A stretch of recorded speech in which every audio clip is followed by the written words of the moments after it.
নির্বাচনটা অত্যন্ত সুন্দরভাবে সম্পন্ন হয়।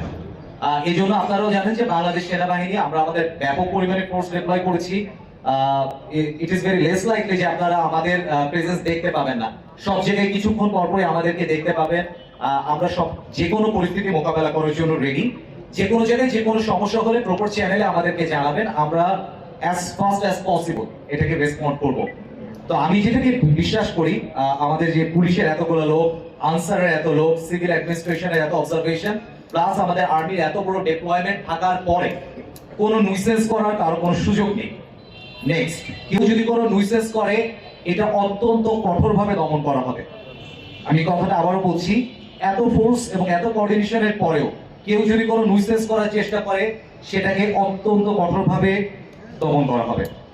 আমি আশা করি আপনারা আমাদের মেসেজ বুঝতে পেরেছেন। সবার জন্য শুভকামনা, বেস্ট অফ লাক। ইনশাআল্লাহ ত্রয়োদশ জাতীয় সংসদ নির্বাচন আমরা সবাই মিলে একসঙ্গে কাজ করে জাতিকে একটা সুন্দর নির্বাচন দিতে পারবো। Thank you so much.